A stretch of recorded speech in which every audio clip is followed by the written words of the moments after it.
এবং তারই ভ্রাতা তারই ভাই হযরত মাওলানা সৈয়দ আসজাদ মাদানী সাহেব, এই দুই জন হযরত মাওলানা মুফতি দবির হোসেন সাহেবের ইন্তেকালে শোকাহত মর্মাহত। তার রুহের মাগফিরাতের জন্য দোয়া করেছেন এবং বিশেষ করে বলেছেন যে তার অনুসারী অনুগামী এবং তার সন্তানদের প্রতি তিনি সমবেদনা জানিয়েছেন এবং বলেছেন যে আমি দোয়া করছি, দোয়া করতে চাই। খুব প্রতিকূল অবস্থার মধ্য দিয়ে আমরা জানাজায় শরীক হয়েছি।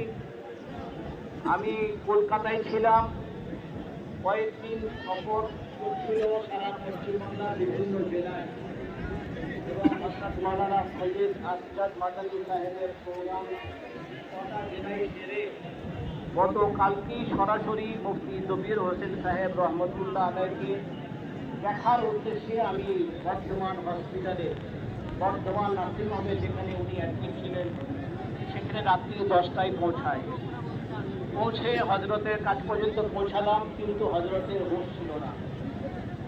ওই অবস্থায় হজরতকে দেখে ছলো ছলো নয়নে আবার আমি মেমারি ফিরে গেলাম। সকালে ফজরের নামাজের পরেই জানতে পারলাম 6টা বেজে 10 মিনিটে তিনি ইন্তেকাল করেছেন। ইন্না লিল্লাহি ওয়া ইন্না ইলাইহি রাজিউন। এখন তার জানাজার উদ্দেশ্যে এটাই আল্লাহ পাকের তিনি যে মকবুল পেয়ারা বান্দা ছিলেন তারই এটা জ্বলন্ত প্রমাণ। আজকে এখানে হাজার হাজার নয় লক্ষাধিক মানুষের সমাগম হয়েছে। বিভিন্ন জেলা থেকে, বিভিন্ন ব্লক থেকে, বিভিন্ন অঞ্চল থেকে, বিভিন্ন গ্রাম থেকে এই যে হাজার হাজার মানুষ কষ্ট করে বাসে মাঠ রিজার্ভ করে এসেছেন, আরও অন্যান্য যানবাহন রিজার্ভ করে এসেছেন। আমার গাড়িকে ওখানে রেখে আমাকেও হেঁটে আসতে হলো। এটাই প্রমাণ বহন করে যে তিনি খুব আল্লাহর পেয়ারা ছিলেন, খুব বান্দা ছিলেন।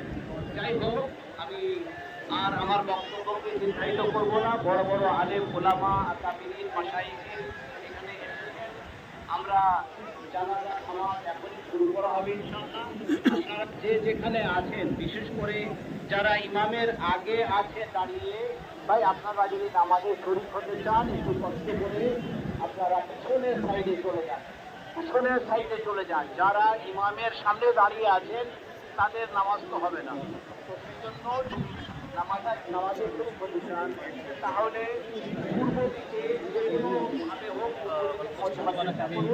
আমি এখানে শেষ করছি।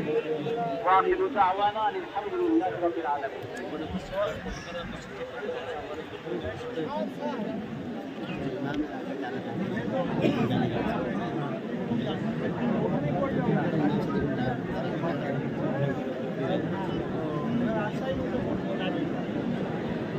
জানাজা শুরু হতে চলেছে।